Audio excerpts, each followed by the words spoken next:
Bienvenidos a Hemisférix, el podcast de fisioterapia y neurorehabilitación, presentado por Javier Sánchez Aguilar.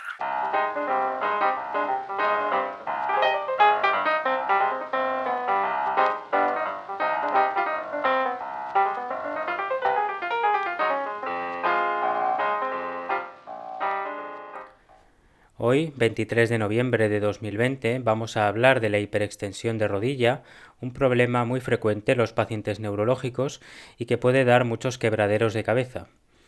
Es uno de esos problemas motores que requiere de entender la biomecánica del miembro inferior para un correcto manejo, dentro de que en ocasiones es muy complicado. Vamos a ver que no hay mucho consenso respecto de las causas y de las estrategias de tratamiento, aunque poco a poco vamos viendo ciertas constantes y aspectos que resultan ser axiales. En este episodio vamos a hablar de la hiperextensión de rodilla en el paciente neurológico adulto, sobre todo poniendo el ejemplo paradigmático del paciente con ictus. El paciente pediátrico, sobre todo en lo referente a la parálisis cerebral infantil, tiene su propia especificidad, aunque sin duda hay aspectos comunes con el adulto. En lo que nos toca ahora vamos a ver la definición de hiperextensión de rodilla, la biomecánica, qué formas de evaluar existen, tanto en los estudios científicos como en la clínica, y qué abordajes de tratamiento están disponibles, intentando sistematizarlos en un marco de comprensión unificado, o lo más unificado posible. Vamos a comenzar con algunos aspectos generales de la hiperextensión y la biomecánica. La hiperextensión de rodilla, o genus recurvatum, es la presencia de más de 5 grados de extensión de rodilla. La hiperextensión de rodilla se puede hallar en diferentes patologías neurológicas, tanto de motoneurona superior como inferior, y suele manejarse la cifra de 40 a 68% de los pacientes con ictus. Desde un punto de vista biomecánico, la hiperextensión ocurre durante la fase de apoyo, sobre todo en la fase de respuesta a la carga y fase media de apoyo, y típicamente se observa que la rodilla no logra esa ligera flexión que es necesaria en el apoyo para absorber la energía correspondiente a la fuerza de reacción del suelo, en inglés Ground Reaction Force. Esa fuerza de reacción del suelo es fundamental para la comprensión de la hiperextensión y, como la vamos a repetir mucho durante este episodio, la vamos a llamar FRS. Sé que a algunos fisioterapeutas la FRS les evoca a otra cosa, pero para nosotros va a ser esa fuerza de reacción del suelo que sucede cuando el pie aterriza en el suelo y hay una reacción que se tiene que transmitir por el cuerpo de manera correcta. Entonces, esa fuerza de reacción del suelo la podemos entender como un vector que tiene tanto magnitud como dirección y sentido. Dado que el sentido es hacia arriba, lo que nos va a interesar más es la magnitud y la dirección. Es más, nos va a interesar más la dirección que la magnitud. El problema que tiene la hiperextensión de rodilla es que ese vector, esa línea de la FRS, pasa por delante de la rodilla en la fase de respuesta a la carga y fase media de apoyo, cuando debería pasar por detrás. El resultado de eso es que se aumenta la duración de la fase de apoyo de la extremidad parética, muchas veces obliga a dar un paso rápido y corto con la otra extremidad, y claramente hay una disminución de la velocidad de la marcha, de la cadencia, y la marcha se vuelve asimétrica. La hiperextensión de rodilla es un problema que abarca muchos dominios, desde el más estructural, entendiendo que su cronificación puede dañar mucho las estructuras de la rodilla, hasta el funcional, en tanto tiene consecuencias en la realización de actividades cotidianas como caminar.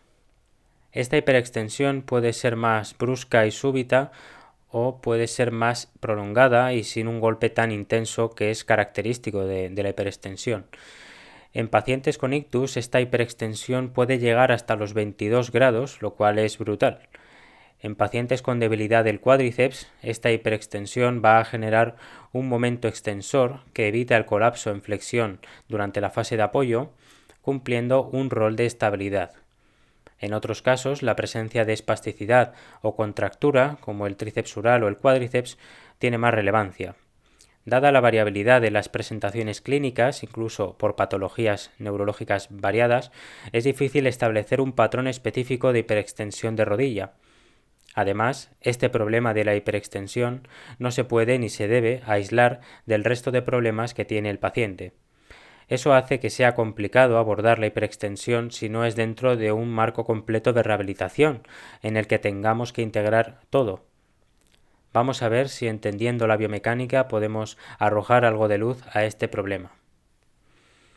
Lo primero que vamos a hacer es recordar las fases de apoyo de la marcha. Comenzamos por la fase de contacto inicial, en la que el tobillo está en posición neutra, la rodilla en extensión y la cadera en flexión. De aquí tenemos que decir una cosa: normalmente la extensión completa de la rodilla se acompaña de rotación interna del fémur sobre la tibia. Con la hiperextensión, el fémur no continúa rodando hacia adelante, sino que se inclina hacia adelante, creando una compresión anterior entre el fémur y la tibia y generando tensión ligamentosa y de estructuras posteriores como la cápsula articular. A la larga se puede generar una inestabilidad articular. Si miramos esta fase de contacto inicial teniendo en cuenta la FRS, la fuerza de reacción del suelo, la FRS pasa por detrás del tobillo y por delante de la rodilla y la cadera. De la fase de contacto inicial pasamos a la fase de respuesta a la carga y ya entramos en terreno específico para entender la hiperextensión junto con la siguiente fase. En esta fase el tobillo pasa a flexión plantar, la rodilla a ligera flexión y la cadera también sigue en flexión. De aquí destacamos el rol amortiguador fundamental de la rodilla, que sin duda requiere de un control motor que va a estar alterado en el paciente. Asimismo, es fundamental la desaceleración que tiene que soportar el cuerpo, traduciéndose en la contracción excéntrica. Si miramos esta fase teniendo en cuenta la FRS pasa posterior a las tres articulaciones, tobillo, rodilla y cadera. A continuación sigue la fase media de apoyo, en la que tenemos flexión dorsal del tobillo, extensión de rodilla y extensión de cadera. Es muy importante decir que los terapeutas a veces nos centramos mucho en la contracción concéntrica del músculo, pero aquí en esta fase nos damos cuenta de que, por ejemplo, la contracción excéntrica es fundamental para evitar la hiperextensión, ya que una contracción excéntrica de los dorsiflexores de tobillo y del cuádriceps es básica en la fase media de apoyo para facilitar la anteriorización de la tibia y evitar el colapso de la rodilla. Si miramos esta fase teniendo en cuenta la FRS pasa por delante del tobillo y por detrás de la rodilla y cadera. Aquí es donde tenemos el problema con la hiperextensión, ya que esa línea de la FRS se queda anterior a la rodilla.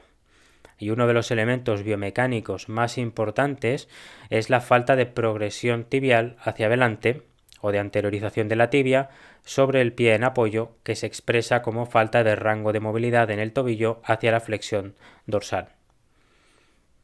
Por tanto, las fases de la marcha más importantes son la respuesta a la carga y la fase media de apoyo, porque en ellas ocurre la transferencia de peso del suelo, la FRS, al cuerpo. Si no hay estabilidad otorgada por una ligera flexión de rodilla, aparece la hiperextensión. De esta fase media de apoyo pasamos a la fase terminal, en la que la FRS pasa anterior al tobillo y la rodilla y posterior a la cadera. Y finalmente tenemos la fase de preoscilación, en la cual la FRS sigue pasando por delante del tobillo y rodilla y por detrás de la cadera, y que se caracteriza por el típico despegue del talón. Una vez vistas grosso modo las fases de apoyo, es importante hablar ahora de los dos componentes de la FRS, de la fuerza de reacción del suelo, la magnitud y la dirección. La magnitud es básicamente la responsable de soportar el peso corporal, es la fuerza neta que tiene que contrarrestar el cuerpo para no caerse. La dirección es en gran parte responsable de las variaciones del par de fuerzas alrededor del centro de masas del cuerpo, las cuales determinan la orientación corporal. Los déficits en ambos, magnitud y dirección, son mecanismos potenciales de alteración de la marcha. Es necesaria la suficiente magnitud en la FRS para soportar el cuerpo en contra de la gravedad y normalmente está reducida en la extremidad parética del paciente. Este problema de magnitud, de newtons por así decir, es lo que atacamos cuando realizamos ejercicios de fuerza que involucran carga, sobre todo en cadena cinética cerrada. Y justamente ahí entra el otro componente, el de la dirección, que es muy relevante ya que con pequeños cambios direccionales que afectan al momento angular corporal pueden propiciar un riesgo de caída, pero no hacia abajo como sucede ante un problema de magnitud, sino hacia atrás. Se ha visto que esa dirección tiene correlación con la capacidad funcional, lo cual nos indica que debe ser un componente fundamental en el tratamiento, en general, pero también en este caso que abordamos hoy de la hiperextensión.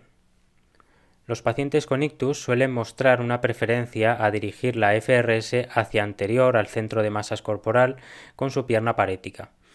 Esta falta de coordinación podría alterar la postura corporal llevando a la persona hacia atrás si se usa en una situación en la que la FRS es la única fuerza disponible para controlar el momento angular de todo el cuerpo. Con este control de la FRS alterado, el cuerpo tiene que llevar a cabo una serie de compensaciones para precisamente compensar los efectos mecánicos del control motor alterado. Estas compensaciones podrían oscurecer el déficit primario de vector de dirección de la FRS, evitando la medida directa de dicha fuerza durante la marcha. Así, por ejemplo, Boehm y Gruben en 2015, unos autores que vamos a ver bastante durante este episodio, proponen una serie de comportamientos compensatorios para contrarrestar la FRS mal dirigida, como vamos a ver enseguida. Así, la terapia tendría que ir dirigida a desenmascarar dicha FRS de las compensaciones. Por eso es clave para entender si nos interesa compensar el déficit, por ejemplo, con una ortesis, o queremos atacarlo desde la recuperación del control motor, o quizás ambas cosas. Vamos a ver ahora las causas de la hiperextensión de rodilla. Típicamente se suelen enumerar una serie de causas o factores y aquí es donde viene el problema, ya que a veces esto no se clarifica y se genera confusión, porque causa no es lo mismo que factor. No obstante, cuando vemos a un paciente con hiperextensión de rodilla y no tenemos mucho conocimiento sobre biomecánica, sobre control motor o sobre aspectos específicos de la hiperextensión, la intuición nos hace fijarnos primero en la rodilla, sobre todo en la debilidad del cuádriceps. Pero la intuición nos puede jugar una mala pasada, ya que no es lo más común en la clínica y de ahí la necesidad de mirar más allá.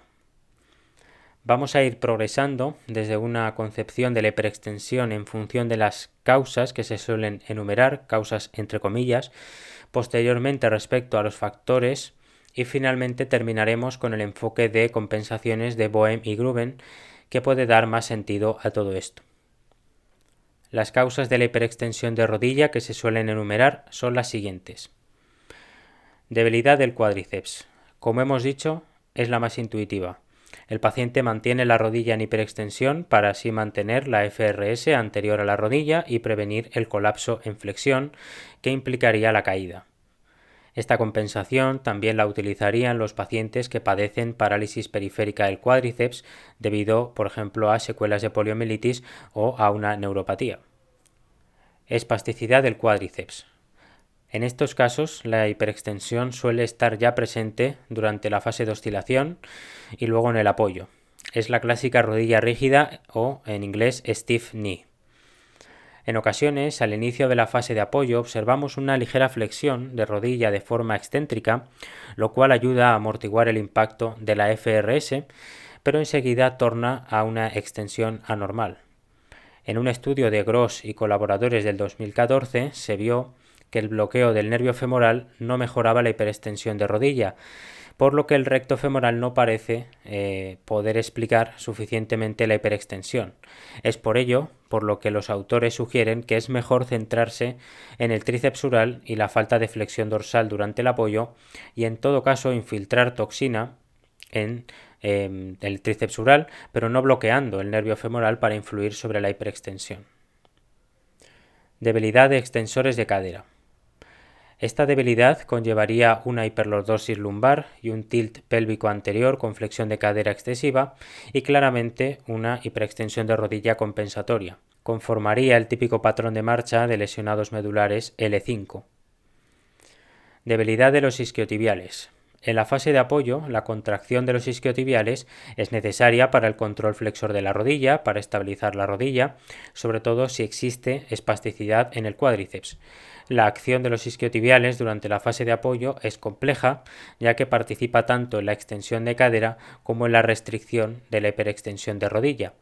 Incluso los isquiotibiales parecen contribuir a la potencia extensora de la cadera en la fase terminal del apoyo y podría servir como compensación a un déficit de propulsión del sóleo.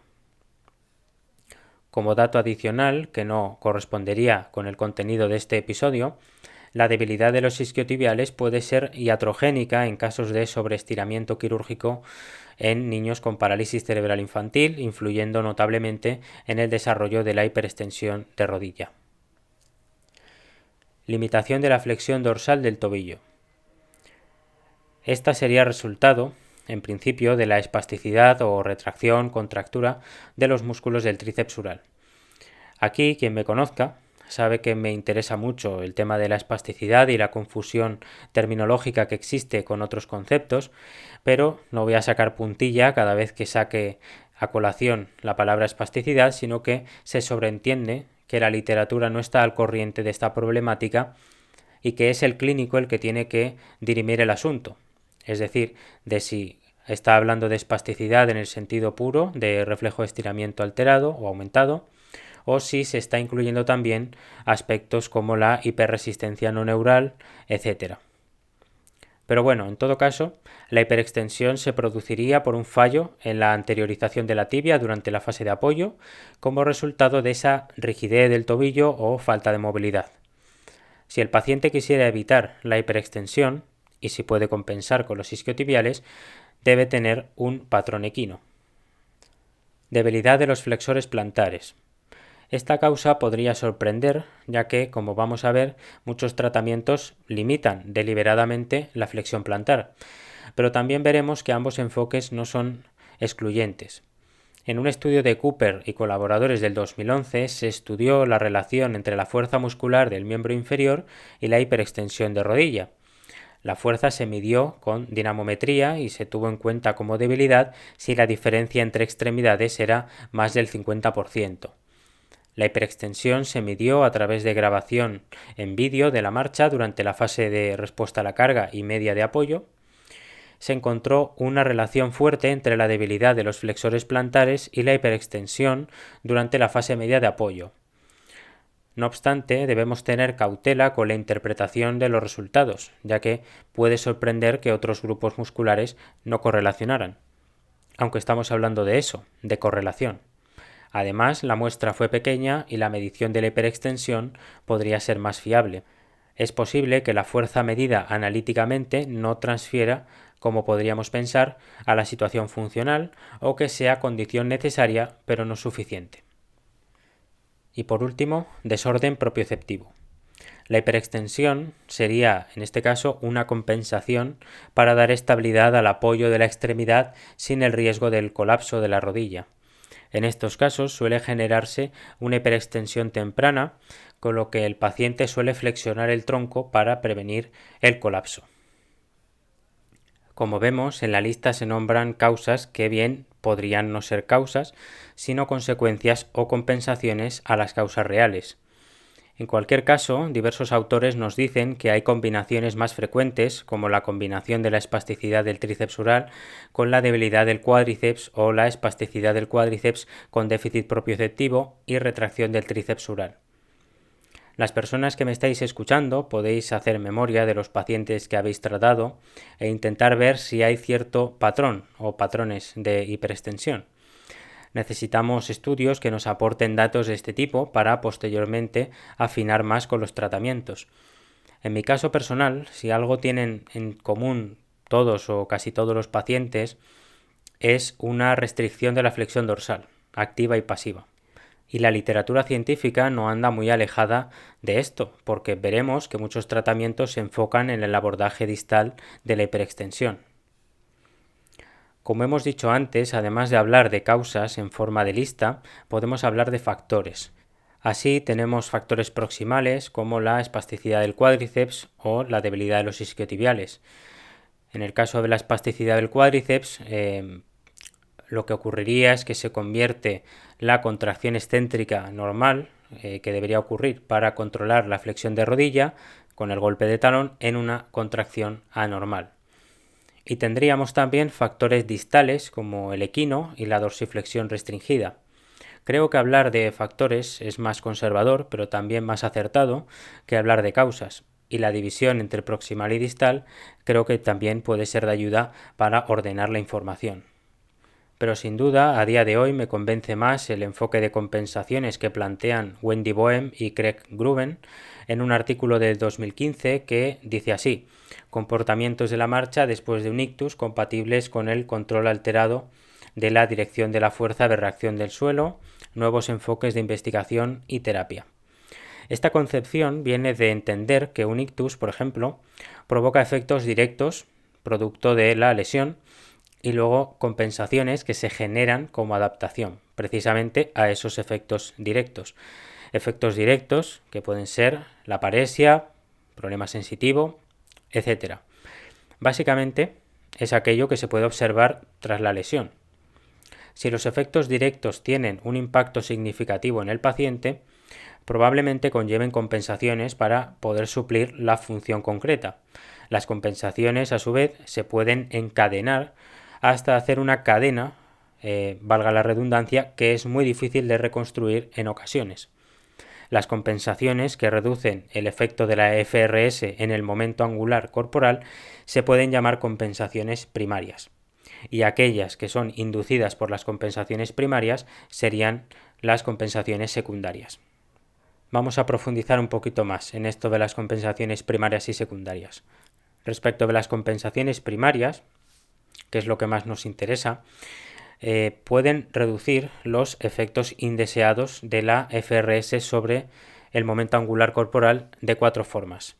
Cuando hablamos del efecto de la FRS sobre el momento angular corporal, nos referimos a que la FRS altera ese momento angular corporal mediante la magnitud y la dirección del par de fuerzas o torque sobre el centro de masas, entendiendo el torque como el producto de la magnitud de la fuerza y el brazo de palanca.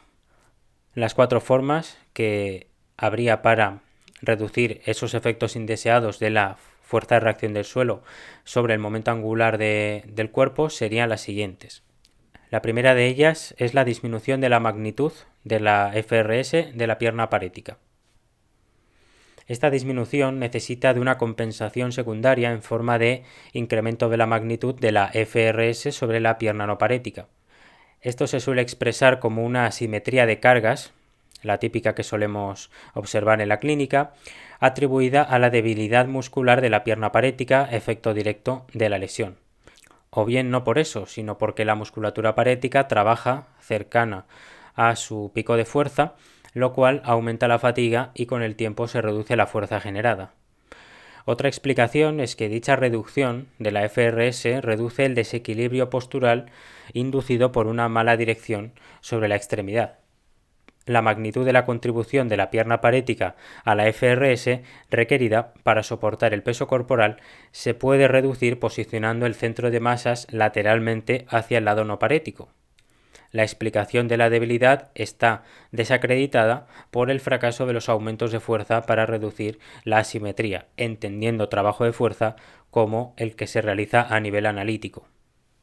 Por eso, cuando investigamos las causas o los factores de la hiperextensión y observamos una reducción de la fuerza muscular, tenemos que tener cuidado con extrapolar ese carácter analítico a expresiones clínicas tan complejas como la hiperextensión. La segunda forma es la disminución de la duración del tiempo de actuación de la FRS sobre la pierna parética.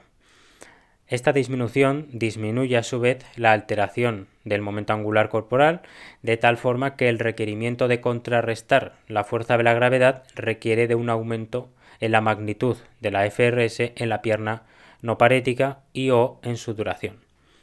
Así, el timing asimétrico entre apoyo-oscilación se predice de la mal dirección de la FRS. Una fase de oscilación más corta en la pierna no parética facilita una duración disminuida de la FRS de la pierna parética.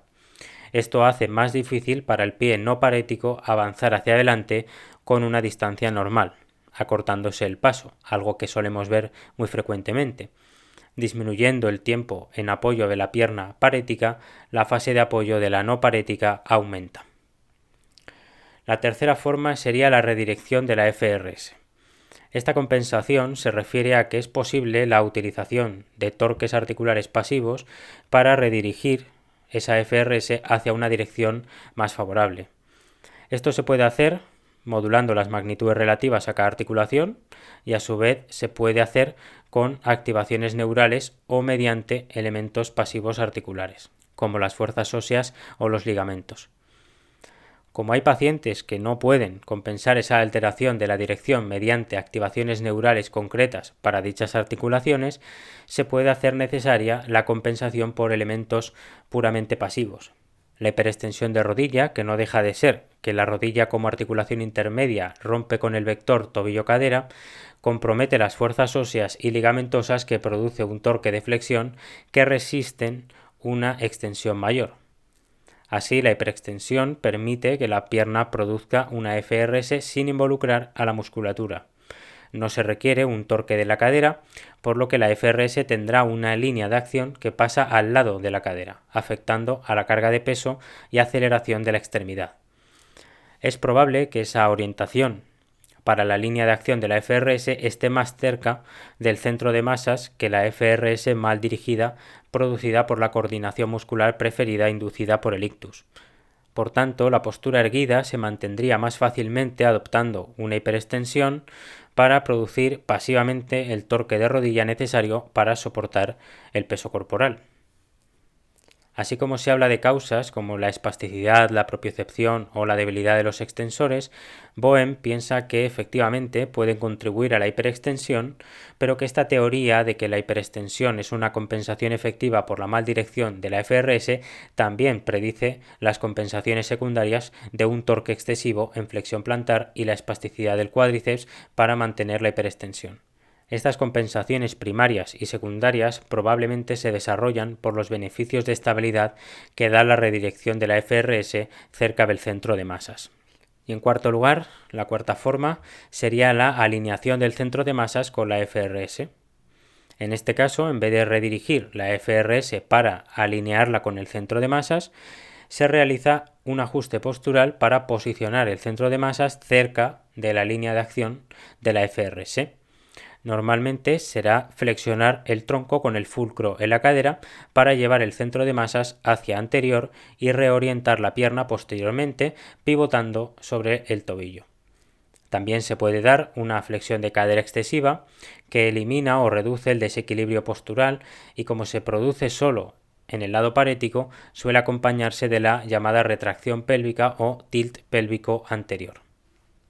Ya hemos visto las compensaciones primarias, que lo que harían sería reducir esos efectos indeseados de la FRS sobre el momento angular corporal. Ahora vamos a ver las compensaciones secundarias. Las compensaciones secundarias sobre todo se refieren a la preservación de la hiperextensión. La preservación de la hiperextensión podría ser favorecida por la activación de determinados músculos. Por ejemplo, la espasticidad en el cuádriceps o un torque extensor de cadera o tobillo. Un contacto con el antepié puede promover la extensión de rodilla, ya que la flexión dorsal induce a la flexión de rodilla. El paciente puede evitar flexionar dorsalmente el tobillo por miedo al colapso de rodilla. En resumen, lo más habitual en este sentido es observar torques plantares y posturas que soportan la compensación primaria de la hiperextensión. Otras compensaciones secundarias son la típica elevación de cadera y circunducción, que paliarían esa mayor longitud de la pierna por el patrón extensor. También podemos tener en cuenta el carácter de cocontracción que tienen las articulaciones intermedias como la rodilla, que viéndose alterada necesita una compensación inmediata en otras articulaciones. Con esto damos por terminado este apartado de las causas y nos movemos hacia la parte de la evaluación. Hemos visto la propuesta de Boehm de colocar en el centro la mal dirección de la FRS pero es importante mencionar que valorarla no es nada sencillo, ya que no puede valorarse observando simplemente la marcha. Sí que parece posible evaluar tal FRS con algún tipo de tecnología de sistema mecánico que a través de la corrección de la desviación pueda precisamente medir dicha desviación y monitorizarla en el tiempo.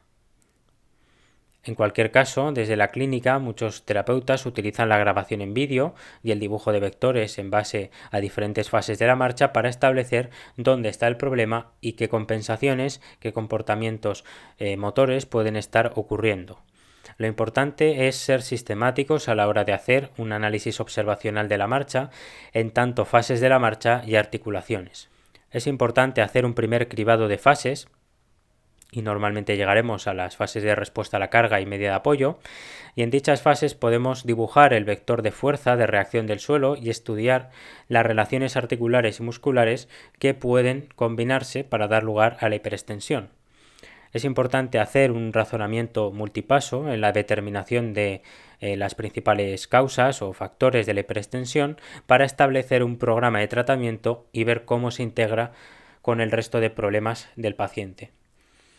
En los estudios, sobre todo los más recientes, se evalúa la hiperextensión y otros muchos aspectos, como las características espaciotemporales de la marcha, con sistemas de análisis de movimiento, como el Beacon, que permiten reconstruir el cuerpo en 3 dimensiones. También es frecuente en los estudios el uso de plataformas de fuerza para hacer análisis cinético y cuantificar los momentos de fuerza, que puede ser muy interesante para realmente cuantificar la FRS.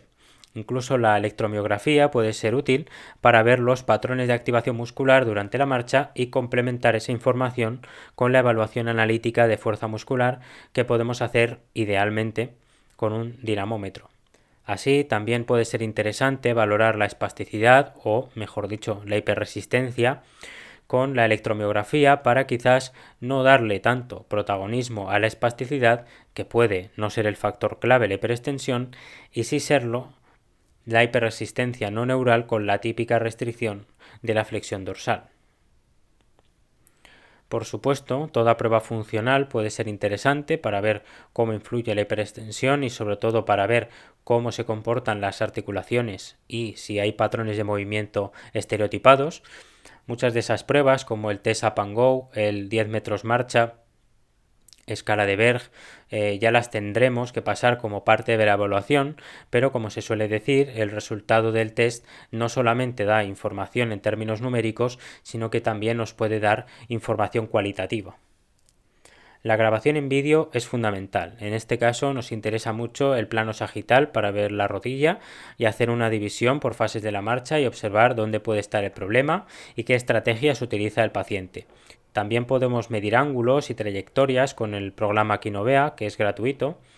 Esto lo podemos hacer incluso investigando si colocando una ortesis o incluso durante un tratamiento se obtienen cambios en la cinemática. En conclusión, la valoración de la hiperextensión tiene su carácter específico, sin duda, en tanto los diferentes factores y causas que hemos visto. Se puede valorar la propiocepción, se puede valorar la fuerza muscular, se puede valorar la capacidad funcional, la implicación funcional que tiene la hiperextensión, se puede valorarla goniométricamente, etc. Esa especificidad está claro que la podemos lograr valiéndonos de diversos sistemas tecnológicos como las plataformas de fuerza, análisis de movimiento, baropodometría para ver las presiones plantares, electromiografía. Pero no hay que olvidar que la hiperextensión es un problema esencialmente biomecánico que, tenido en cuenta de manera aislada, en un enfoque estructural meramente, bien podría aportarnos poco. Es el primer paso comprenderla estructuralmente, pero la debemos enmarcar en el paciente concreto, la patología que presenta, la fase en la que está, el objetivo buscado y el resto de problemas que acompañan a la hiperextensión. Vamos a pasar ya por último a la parte de tratamiento, que es la más larga, la que tiene más información. A día de hoy hay 2 revisiones publicadas sobre el tratamiento de la hiperextensión de rodilla, la de Bleyenheuft y colaboradores del 2010 y la de Teodorescu y colaboradores del 2019. Pero lo que vamos a hacer es hablar de los diferentes enfoques de tratamiento que hay, tanto mencionando artículos como también valiéndonos de la experiencia y de lo que también se suele hacer en la práctica diaria, para luego sí ver qué nos dicen de manera resumida estas dos revisiones. Básicamente, las estrategias de tratamiento se pueden dividir en intervenciones médicas, intervenciones rehabilitadoras e intervenciones ortésicas, y en algunos casos también intervenciones quirúrgicas. En primer lugar, dentro de las intervenciones médicas, la más común es la infiltración de toxina botulínica en el tríceps ural, con la idea de reducir la actividad muscular anormal y mejorar el rango de movilidad del tobillo que ocasionarían o influirían en la hiperextensión de rodilla. Se ha estudiado el llamado acoplamiento flexión plantar extensión de rodilla, sobre todo en la parálisis cerebral infantil. Consiste en un acoplamiento, una correlación entre ambos movimientos durante la fase de apoyo, lo que incentivaría la hiperextensión de rodilla en los pacientes neurológicos. La inyección de toxina en el equino dinámico se hipotetiza que puede ayudar a reducir la hiperextensión al mejorar ese acoplamiento. Sin embargo, aunque mejora la flexión dorsal del tobillo, no termina de resolver la hiperextensión y por tanto, en todo caso, debe combinarse con el tratamiento rehabilitador. Se postula que al no tenerse en cuenta la debilidad del tríceps ural como causa de la hiperextensión, intervenciones como la toxina podrían tener efectos limitados. En casos de espasticidad del cuádriceps, la hiperextensión ya está presente durante la fase de oscilación y luego en el apoyo. Este patrón es muy complicado de corregir, aunque las inyecciones de toxina sobre el cuádriceps pueden ayudar a conseguir flexión de rodilla en la fase de oscilación y reducir el coste energético de la marcha. En conclusión, la literatura no es concluyente respecto de la toxina, pero puede ser útil en casos de espasticidad del tríceps ural, y yo recalcaría que debe tenerse en cuenta que quizás la espasticidad, entendida como reflejo de estiramiento exagerado ante la movilización pasiva, no sea la mala de la película, sino que lo sea la restricción de movilidad secundaria a procesos de desuso. En segundo lugar, tenemos las órtesis, dentro de las cuales la más utilizada es la AFO, Ankle Foot Orthosis, que suelen llevar muchos pacientes al margen de la hiperextensión, ya que el objetivo fundamental es paliar el pie caído y el riesgo de caída asociado. También hay otras ortesis como la CAFO, Knee Ankle Foot Orthosis, que ya es más intrusiva y que veremos en qué caso se indica. El manejo ortésico es probablemente la opción más conservadora, que suelen gestionar las terapeutas ocupacionales y que ha mostrado su eficacia, aunque es cierto que se necesita más especificidad a la hora de recomendar subtipos de ortesis para casos concretos. Eso es algo que los estudios intentan proporcionar, qué tipo de ortesis son más efectivas según la presentación clínica y qué modificaciones se pueden hacer para optimizar su función específica sobre la rodilla. El argumento para usar las AFOS radica en la capacidad de llevar la FRS hacia posterior y así influenciar en la rodilla en tanto que anterioriza la tibia durante la fase de apoyo. También tiene sentido para paliar la falta de rango articular de la flexión dorsal, ya que suele estar muy asociada a la hiperextensión.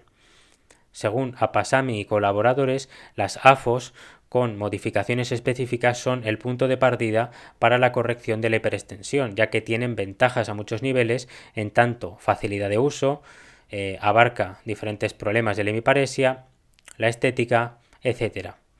En cuanto a diferentes aditamentos que se pueden añadir, por ejemplo, tenemos las taloneras que modifican la FRS alterando el ángulo de la tibia en relación con el suelo, colocando la tibia en una relativa dorsiflexión y ayudando así a reducir la hiperextensión. También están las cuñas o la modificación de la longitud de la superficie inferior de la ortesis, acortándola para influir sobre el segundo y tercer rodillo del tobillo durante la marcha. Aunque ni en el estudio de 2009 de Fatone y colaboradores ni el de Didevara y colaboradores del 2019 se obtuvieron resultados significativos. Vamos a poner un poco de orden inspirados en un estudio de Apasami y colaboradores del 2015, ya que se puede generar confusión a la hora de hablar de AFO rígido, AFO articulado, CAFO, AFO con modificaciones, etc. Primero vamos a mencionar la ortesis de rodilla, KO ni ortosis.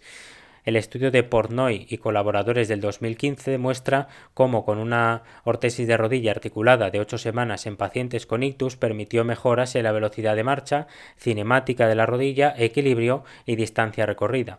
El uso de una ortesis de rodilla puede ser útil en caso de que no exista problema distal, lo cual es realmente raro. Dentro de las diferentes ortesis de rodilla está la SKC, la Swedish Knee Cage, que podría servir incluso como reentrenamiento propioceptivo. No obstante, si alguna ortesis se coloca sobre la rodilla, lo más frecuente es que sea la CAFO, que combina rodilla y tobillo, pero ya es para casos más graves de hiperextensión y problemas añadidos. Normalmente el primer recurso ortésico será una AFO sólida. Para una debilidad severa de los flexores plantares y o clonus del tobillo, algo frecuente, una AFO sólida, que es la clásica, puede ser beneficiosa. Una AFO articulada, que permite la flexión dorsal, podría ser problemática en estos pacientes, ya que permitiría un clonus excesivo si lo hay. Por eso es mejor comenzar con una AFO sólida. En casos de debilidad de los isquiotibiales, el uso de una AFO con limitación de la flexión plantar puede ayudar a controlar la rodilla durante el apoyo. Para sujetos que persisten con la hiperextensión tras probar una AFO sólida, se pueden añadir modificaciones como una talonera para dar una pseudoflexión dorsal y o acortar la superficie inferior de la ortesis proximalmente a la cabeza de los metas para influir sobre la FRS y llevarla hacia posterior. El estudio de Suttet y colaboradores del 2019 trató de investigar qué grado de inclinación debía tener una AFO rígida optimizada para estabilizar la rodilla hiperextendida en fase de apoyo en pacientes con ictus y se encontraron que la inclinación más óptima para reducir la hiperextensión fue la de 15 grados, reduciendo de media 11,3 grados de hiperextensión, en comparación con una inclinación de 10 grados, 5 grados o 0 grados. La AFO en sí lo que pretende es modificar la FRS a través de la anteriorización de la tibia para generar flexión dorsal en la fase de apoyo y así corregir la hiperextensión. Otra cosa es pretender mejorar la velocidad de la marcha, la cadencia, es decir, los parámetros espaciotemporales de la marcha, para lo cual se requiere un trabajo específico rehabilitador. En el estudio de Diedevara y colaboradores del 2019, no se fue más allá de 5 grados de inclinación, pero como en el caso anterior también se obtuvieron mejoras en la hiperextensión, solo que parece ser que 15 grados es la inclinación más óptima. Una segunda opción de ortesis es una AFO articulada con un tope posterior ajustable, el cual es la opción preferida de Apasami y colaboradores, especialmente en el caso de una debilidad menos marcada o menos severa de los flexores plantares y sin clonus, es decir, que tiene que haber cierta movilidad del tobillo. Esta ortesis no solo limita la flexión plantar como la AFO sólida anterior, sino que también tiene la capacidad de colocar la superficie inferior de la ortesis en una dorsiflexión adicional, permitiendo llevar más hacia posterior la FRS. También se pueden añadir taloneras o cortar la superficie inferior, como hemos visto antes. Una ortesis articulada podría ser útil también para frenar la hiperextensión en casos de debilidad del cuádriceps, pero debe ajustarse de tal forma que el paciente mantenga una ligera hiperextensión en la fase de apoyo, ya que es necesaria para la estabilidad. La tercera opción es la de la AFO de doble canal, que podría estar indicada en el caso de una debilidad del cuádriceps o para pacientes con déficit propioceptivo que tienen mucho riesgo de colapso. En este caso, pasarse en los grados de flexión dorsal podría causar el colapso de la rodilla y unos pocos grados más de flexión plantar lo mismo. El doble canal permite bloquear la superficie inferior a un ángulo apropiado para prevenir ambos problemas. La cuarta opción sería la CAFO, que está recomendada para hiperextensiones de más de 20 grados y cuando las otras opciones han fallado. Además, si el riesgo de colapso en flexión durante la fase de apoyo es alto, esta ortesis puede mantener la rodilla extendida. Incluso también está indicada cuando hay una debilidad severa del cuádriceps y problemas propioceptivos. El uso de la CAFO en el estudio de Bourdarham y colaboradores en 2013 tuvo buenos resultados en la reducción de la hiperextensión, aunque no la resolvió del todo. Y no solo tiene efectos sobre la hiperextensión, sino que también aumenta el pico de flexión de cadera y el pico de flexión dorsal del tobillo durante el apoyo. En el estudio de series de casos de Apasami y colaboradores del 2015 en pacientes con ictus, se compararon diferentes órtesis, AFO con talonera, AFO articulada con tope posterior ajustable más talonera, AFO con articulación de doble canal más talonera, incluyendo CAFO con articulación de rodilla descentrada e inyección de toxina botulínica en caso de espasticidad de tríceps ural. La CAFO se prescribía cuando las intervenciones anteriores fallaban en reducir la hiperextensión. Repetimos que la CAFO es una salida cuando todo lo demás ha fallado o cuando es un caso grave de hiperextensión, una rodilla de más de 20 grados. Utilizarla debe compensar su incomodidad, estética y peso. En un estudio, de hecho, se habla de 800 gramos de peso de la CAFO. Pasamos, por último, al tratamiento propio de rehabilitación, que llevarían a cabo tanto fisioterapeutas como terapeutas ocupacionales, aunque evidentemente siempre es bueno que los demás profesionales entiendan lo que implica la hiperextensión, sobre todo a la hora de ayudar en la marcha. Yo englobaría las técnicas en 3 categorías que frecuentemente se combinan: reentrenamiento con feedback, electroestimulación funcional o FES y entrenamiento específico de tareas o, si se quiere, entrenamiento funcional. Mientras hablamos de algunas de estas intervenciones, es bueno que tengamos la sombra de la FRS, porque de alguna forma es la que vehicula el razonamiento clínico de la hiperextensión. Vamos a ver en primer lugar el reentrenamiento con feedback. La literatura científica nos arroja el entrenamiento con electrogoniómetro, que monitoriza mediante un sensor los movimientos de la rodilla en tiempo real y da un feedback auditivo inmediato que el paciente incluso puede escuchar con auriculares. Este tipo de trabajo estaría indicado cuando el objetivo de tratamiento es regular el movimiento articular, como la corrección de la hiperextensión o el control del movimiento con la coordinación y el timing apropiado. Según Morris y colaboradores en un estudio de 1992, un entrenamiento en 2 fases, cada una de 4 semanas, primero con electrogoniómetro y luego sin él, permite mejorar la hiperextensión, sobre todo en la segunda fase, en el sentido de que el paciente tiene que trabajar la hiperextensión sin el feedback proporcionado en la primera fase.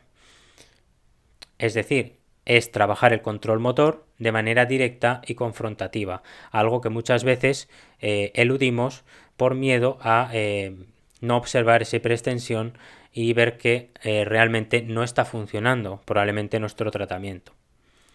El tratamiento de rehabilitación de base en este estudio consistía en el reaprendizaje motor, que se podría entender como tratamiento convencional y que aquí hemos llamado entrenamiento específico de la tarea, como vamos a ver después. Otra forma de trabajar con feedback es con feedback visual, como el láser, que actúa a modo de foco externo. Si bien se puede aplicar de manera casera, hay dispositivos muy buenos con cinchas adaptables a diferentes partes corporales. En este caso nos podría interesar colocar el láser en aquella parte del cuerpo que, con el movimiento del paciente, ponga en marcha el control motor de la rodilla, directa o indirectamente. Una aplicación muy directa sería colocarlo en el muslo de tal forma que el punto láser aparezca en el suelo y que se trabaje la carga de peso en tanto magnitud, pero también en tanto dirección.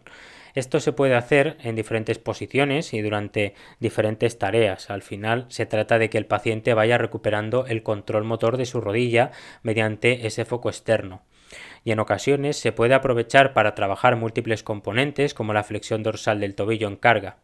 Se pueden idear muchos ejercicios de tal forma que parte de la terapia se dedique al feedback para trabajar el control motor, si es que ese es el objetivo y no meramente compensar la hiperextensión con una ortesis, por ejemplo. Este control motor se puede trabajar también durante la marcha, viendo cómo el paciente es capaz de ir cambiando el patrón de marcha a través de ese feedback visual del láser. Aquí el razonamiento del terapeuta es muy importante para ver dónde coloca el láser y a qué movimientos va a ser más sensible. Por ejemplo, podemos colocar el láser en el muslo con el punto láser mirando hacia el suelo y le decimos al paciente que cuando camine ese punto debe permanecer delante de su pie. Si el punto toca su pie, cuando adelanta la pierna y carga peso, aparece la hiperextensión. Esta forma de trabajo puede ser más efectiva que simplemente pedirle al paciente que camine con un poco de flexión de rodilla. Este trabajo particularmente me parece muy útil y es una forma excelente de que esté presente el aprendizaje motor implícito. Este feedback visual también lo podemos trabajar a través del movimiento del tronco, ya que hay pacientes que cuando caminan flexionan el tronco para compensar la hiperextensión. Entonces, pidiéndole al paciente que mantenga el punto láser en determinada posición, estaremos reentrenando el mantenimiento de la postura erecta y así rompiendo la compensación. Eso sí, siempre que el paciente tenga forma de realizar la actividad sin colapsar, teniendo una base de trabajo de control motor previo. Otra forma de feedback es la electromiografía, que también puede ser muy interesante para que el terapeuta y el paciente tengan un feedback de qué musculatura se está activando y cómo se está activando. Pensemos en cualquier actividad en bipedestación como la sentadilla o subida y bajada de escalón. Podemos monitorizar la actividad muscular y el paciente también puede ir viendo en una pantalla de tablet cómo está realizándolo. Se me ocurre, por ejemplo, que estemos trabajando la carga de peso con control en la rodilla en bipedestación al mismo tiempo que el paciente sube y baja un escalón con la otra pierna. El paciente tiene que mantener una coactivación muscular agonista-antagonista entre cuádriceps e isquiotibiales para mantener una ligera flexión de rodilla y evitar así la hiperextensión. El paciente podrá ir viendo en la pantalla si esa coactivación se produce. Y como último ejemplo del trabajo con feedback tenemos la báscula de toda la vida, que nos puede servir para monitorizar la magnitud de la FRS en diferentes actividades.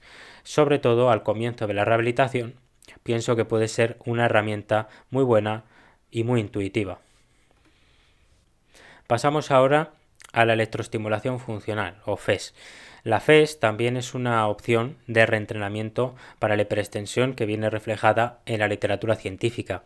Ya Stanek, en 1978, vio que estimular varios grupos musculares durante la marcha permitía mejorar la hiperextensión, si bien con poca muestra de pacientes. Springer y colaboradores en 2012 utilizó un FES tipo NES L300 Plus que estimulaba los isquiotibiales y el tibial anterior durante la marcha y vieron que podía ser eficaz para aquellos casos de hiperextensión sin limitación de la extensión de cadera. Sin embargo, estimular solamente el tobillo no tuvo implicación sobre la rodilla.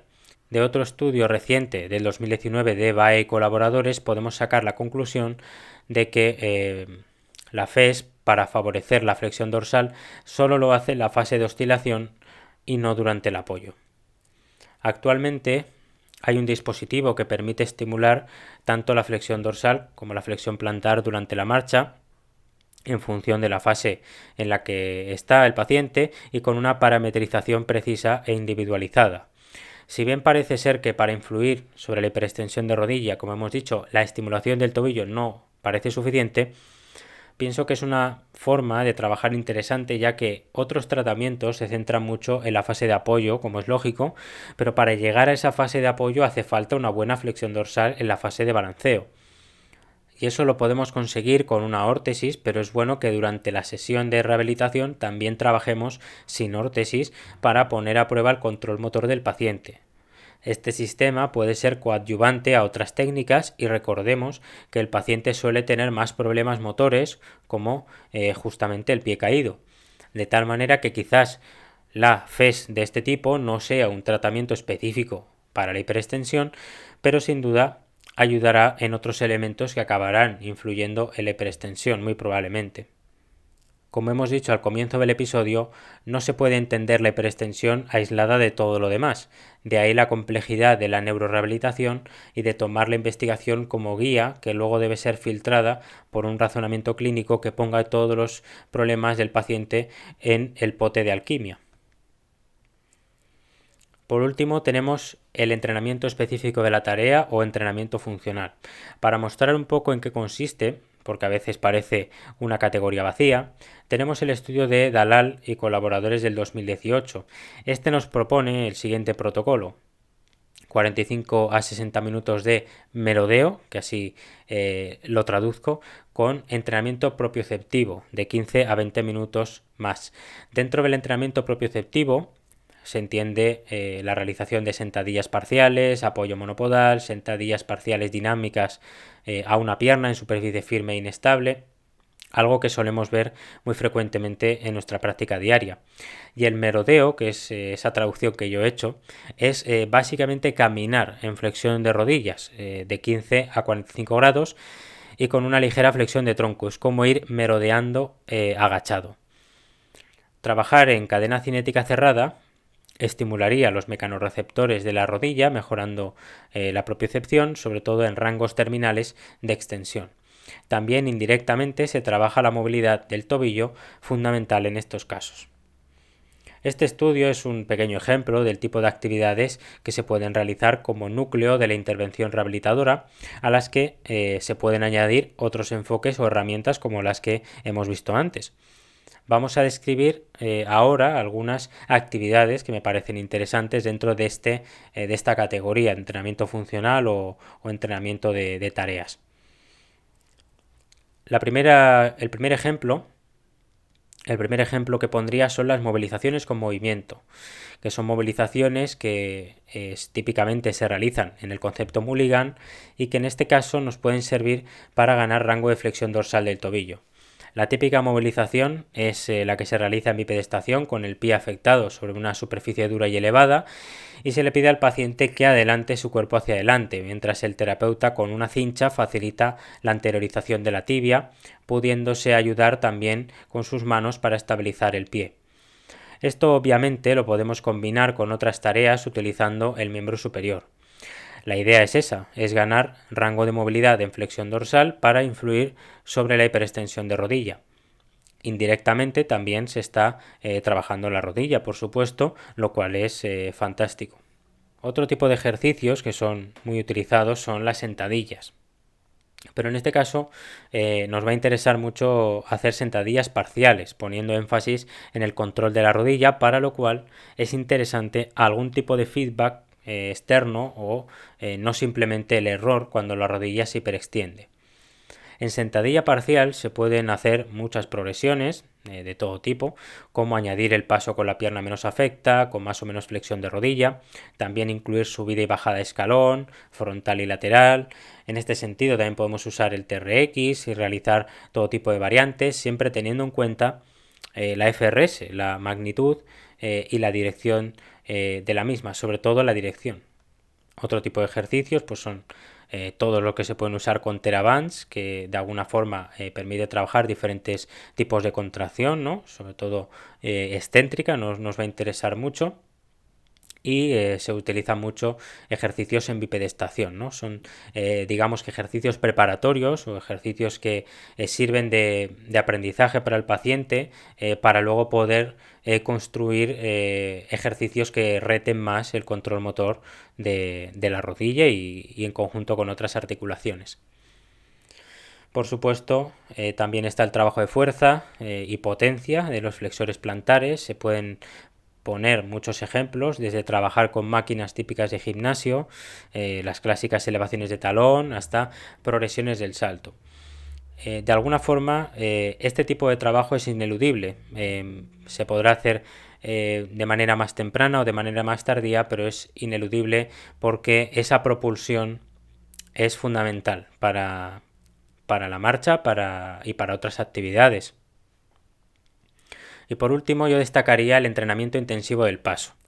Para esto el paciente ya debe de tener un control bastante bueno de la rodilla, porque con este entrenamiento lo que queremos es dar variabilidad e intensidad al paso, de tal forma que el control de la rodilla no está basado en una tarea de duración prolongada o mantenida durante cierto tiempo. En este caso, a través de un puntero láser o de dispositivos de feedback más avanzados como los Light Trainer, estamos poniendo a prueba la estabilidad del paciente, su control motor e incluso modulación del tono muscular. Y aquí evidentemente nos va a ser interesante trabajar el paso de ambas piernas, una para el control más directo de la hiperextensión en carga y otra para retar diferentes rangos de movilidad, diferentes amplitudes, diferentes pérdidas de equilibrio y ver cómo reacciona esa rodilla y esa extremidad inferior en general. Hay algunas opciones terapéuticas que no he mencionado porque quería dejarlas para este momento, ya que no entran dentro de las grandes categorías que además pues son las digamos las más generales o las que vehicularían el tratamiento grueso. Una de ellas es la férula neumática Johnston, que la he visto utilizar a otros profesionales y realmente no conozco en qué casos son útiles o en qué pueden ayudar. En teoría, gracias a la presión que ejerce alrededor de la extremidad, aportaría una estimulación propioceptiva que puede ser interesante. Según he podido ver, puede aportar ese estímulo propioceptivo mientras el paciente realiza ejercicios como los que hemos descrito justo hace un momento. También existe la posibilidad de usar el kinesiotape para restringir la hiperextensión, utilizando dos tiras desde la tibia proximal hasta el fémur distal, cruzándolas en una X en el hueco popliteo. Yo lo he utilizado en algunas ocasiones y he de decir que puede ser útil en casos leves, da un feedback interesante, ya que en casos de hiperextensión muy brusca o muy acentuada, con mucha debilidad muscular subyacente, el kinesiotape no puede frenar la hiperextensión. Evidentemente se podría probar con otro tipo de vendaje como el tape rígido, pero sin duda me parece que tiene que realizarse en casos de hiperextensiones más leves que por supuesto no supere los 20 grados. También tendría cabida aquí la punción seca, que podríamos utilizar como manejo del tono muscular, quizás para evitar esa infiltración de toxina y probar cómo se puede modular el tono, se puede ver la implicación de propiedades tixotrópicas del músculo, ¿no? Y podemos ver si añadiendo luego pues carga, añadiéndole ejercicios, pues conseguimos cambiar ese factor del tono muscular. Y por último también podemos mencionar los ejercicios del método Perfetti. También he utilizado esta metodología y pienso que al margen de la fundamentación teórica, que sabemos que se puede criticar, hay ejercicios que son interesantes para trabajar el componente cinestésico y propioceptivo de la rodilla. Por ejemplo, es clásico el ejercicio en supino en el que se colocan 3 referencias sobre la camilla que representan diferentes grados de flexión de la rodilla. Podemos ir progresando desde la movilización pasiva hasta la activa, en la que el paciente debe reconocer en qué posición está su rodilla, posición simbolizada con un número típicamente, ¿no? 1, 2, 3. Se pueden ir añadiendo más referencias para darle dificultad al ejercicio. También es interesante que el paciente asocie las diferentes posiciones de la rodilla con actividades concretas y significativas para él. También se pueden pensar ejercicios en sedestación, como colocar el pie sobre un patinete, establecer referencias en el suelo en el rango de la rodilla y de nuevo el paciente tiene que saber identificar las posiciones. Al final, al margen de comprar el método completo o no, si vemos que el paciente tiene déficit propioceptivo, esos ejercicios pueden ser de utilidad, sobre todo si permiten progresar desde algo más analítico hasta algo más funcional y se transfiere a las actividades funcionales. De alguna forma, el componente propioceptivo lo podemos incluir siempre y no necesariamente con ejercicios de este tipo, pero pueden ser útiles en algunos pacientes y momentos del tratamiento. Una vez expuesto el tratamiento, vamos a mencionar ahora brevemente las revisiones escritas sobre ello. Empezamos con la revisión de Bleyenhoeft del 2010. En dicha revisión se incluyeron 9 estudios. De estos, 4 trataban de métodos de reentrenamiento como la FES o el feedback electrogoniométrico, 2 hablaban de tratamientos ortopédicos y neuroquirúrgicos y 3 se centraban en el tratamiento ortésico. Una constante observada en la revisión fue la presencia de limitaciones metodológicas, muestras pequeñas, ausencia de grupo control y sobre todo la dificultad de determinar un tratamiento concreto, ya que no hay un enfoque causal. de tal manera que no se pudieron emitir conclusiones fundamentadas. Si entramos más en detalle, la mayoría de los artículos examinaron métodos de reentrenamiento centrados en la importancia del control motor y los desórdenes del ciclo de la marcha generados por activaciones musculares anormales. Sin embargo, la evaluación utilizada dejaba mucho que desear al no objetivar con análisis instrumental, cosa que actualmente se hace en los estudios. Ninguno de los artículos sugiere una estrategia de manejo basada en la etiología de la hiperextensión. Por eso, Bleyenhoef comenta que hay que preguntarse por qué debería ser tratada la hiperextensión. Es una cuestión estética para el paciente, para nosotros pero no para el paciente, para conseguir una marcha asimétrica, por el coste energético que implica, por el dolor. Responder de manera temprana a estas preguntas nos puede orientar también al tratamiento. Por eso los autores proponen una estrategia basada en la etiología, ya que una vez que se ha establecido la etiología o la explicación multicausal de la hiperextensión, podemos considerar diferentes opciones terapéuticas. En cuanto a las conclusiones de la revisión de Bleyenhoef, se resalta la necesidad de establecer estrategias por etiología de la hiperextensión y la necesidad, asimismo, de realizar estudios con mejores metodologías. La otra revisión publicada sobre el tratamiento de la hiperextensión en pacientes hemiparéticos es la de Teodorescu y colaboradores del 2019, que incluyó 10 estudios, 3 de reentrenamiento, 5 de ortesis y 2 de toxina botulínica, y está en la línea de Bleyenhoef. Y se extraen las siguientes conclusiones. La hiperextensión de rodilla tiene mecanismo etiológico multifactorial, como la espasticidad, la debilidad muscular y otros. Aproximadamente la mitad de los pacientes con ictus tienen hiperextensión de rodilla. La hiperextensión es un factor discapacitante afectando a la marcha, calidad de vida, puede generar dolor y puede aumentar notablemente el riesgo de caídas. El uso de ortesis se ha mostrado útil en la reducción de la hiperextensión a pesar de la etiología, especialmente para la CAFO. Los estudios muestran una reducción de la hiperextensión independientemente de las estrategias de manejo. En pacientes con ictus con espasticidad del miembro inferior asociada a equino e hiperextensión, no hay estudios que hayan investigado los efectos de la toxina. Y por último, no hay estudios recientes sobre la prevención de la hiperextensión. Respecto a esa conclusión que da esa revisión sobre la prevención, resulta realmente llamativo que no haya ninguna referencia a este tema, ya que podría ser muy interesante ver cómo los profesionales que trabajan en fase aguda pueden, de alguna forma, prevenir o hacer que esa hiperextensión no sea tan marcada una vez que pues ya se da el alta y comienza la rehabilitación ambulatoria como tal.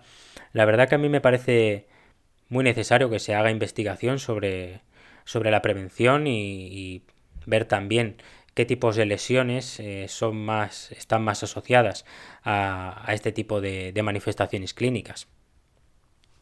Desde luego este campo, si se quiere, de la hiperextensión da para mucha investigación futura porque vemos que hay muy poco consenso, que no está nada claro el tema de las causas, de los factores y yo creo que hay mucho por desarrollar. Nos acercamos al final del episodio y me gustaría volver a Boehm, la autora de la que hemos hablado antes, para hacer una síntesis final. Como hemos visto antes, Boehm entiende la hiperextensión dentro de un marco de comprensión de los problemas que aparecen tras un ictus. La tesis fundamental es que la alteración de la marcha proviene de un mecanismo específico de descoordinación muscular de la extremidad inferior parética que se caracteriza por una FRS mal dirigida hacia anterior, la cual predeciría una serie de comportamientos motores o compensaciones para compensar justamente la inestabilidad postural causada por dicha descoordinación.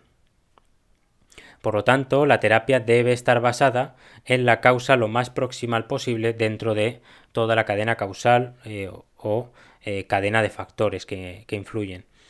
Se propone que el déficit de control motor caracterizado por la mal dirección de la FRS es responsable de un rango de comportamientos o compensaciones motoras que podría ser la causa más proximal que aquellas que normalmente se presentan en la literatura. En ese sentido, las terapias que son capaces de corregir dicha mal dirección de la FRS, ese déficit de control motor subyacente, esperan también poder eliminar las desviaciones de la marcha que son compensaciones a dicho déficit. Por el contrario, las terapias que intentan eliminar dichas compensaciones sin primero reentrenar dicha dirección de la FRS irremediablemente van a ser menos efectivas en restaurar una marcha funcional. Sin reentrenamiento, las compensaciones en base a dicha dirección de la FRS permanecerán. La terapia que elimina algunas compensaciones necesitará la adopción de otras compensaciones probablemente menos óptimas, aunque puedan ser menos evidentes para los terapeutas e investigadores. Esta concepción basada en la mal dirección de la FRS podría cuadrar con lo que vemos habitualmente en el reentrenamiento de la marcha. Solemos ver que tras entrenar con un sistema de suspensión en la cinta de marcha, luego quizás no se transfieren las mejoras a la superficie, a caminar por el suelo. La marcha en cinta con suspensión aplica fuerzas externas mediante el arnés que contrarresta la alteración postural causada por la mal dirección de la FRS. El arnés puede aplicar fuerzas sobre el tronco que no pasan por el centro de masas y así ejerce un torque para oponerse al torque producido cuando la FRS está mal dirigida. En este sentido, esa terapia actúa de manera similar a las compensaciones de las que ya hemos hablado, silenciando, ocultando el efecto de dicha maldirección. Lo que hay que hacer es poner en evidencia esa maldirección y trabajarla, si lo que se pretende es mejorar la causa proximal, el déficit de control motor. El entrenamiento en cinta con suspensión probablemente no induzca cambios en el control motor y la mal dirección de la FRS, y así se observan compensaciones una vez que el paciente camina por el suelo como lo hace habitualmente. Este aspecto es muy relevante, pero también hay que tener en cuenta, como hemos dicho al principio, que el paciente es un todo. Y claro que es interesante confrontar al paciente con el suelo, ¿no? y trabajar por así decir, sin nada, sin ningún sistema que le soporte. Pero es que hay pacientes que no pueden soportar su propio peso corporal. Es decir, la mal dirección de la FRS es el aspecto crucial en la hiperextensión, pero sin un mínimo de magnitud, sin un mínimo de carga, por así decir, de fuerza neta, no podemos trabajar esa mal dirección o no será nada sencillo. Entonces, ese es el juego que tenemos que ver, cómo trabajamos la magnitud y la dirección o cómo ideamos el tratamiento para trabajar la magnitud, posteriormente la dirección, etc. Ahí está la complejidad del manejo biomecánico, si se quiere, de este tipo de problemas, ¿no? Con todo esto, vemos la necesidad del razonamiento clínico para darle un sentido a las intervenciones que realizamos. Hay que tener en cuenta que hay terapeutas que tienen solo 45 minutos de sesión con el paciente y con una frecuencia de 3 días a la semana o menos. De cara a optimizar las sesiones, el terapeuta tiene que pensar qué orden le va a dar a su sesión, qué va a priorizar, de qué materiales dispone. Asimismo, tiene que ver en qué situación está el paciente, qué quiere el paciente y qué le puede aportar su tratamiento. Hemos nombrado bastantes intervenciones que se pueden hacer, pero muchas veces no tenemos el tiempo ni los recursos para llevarlas a cabo. Es ya el razonamiento del terapeuta el que marca la diferencia entre un buen abordaje y un mal abordaje.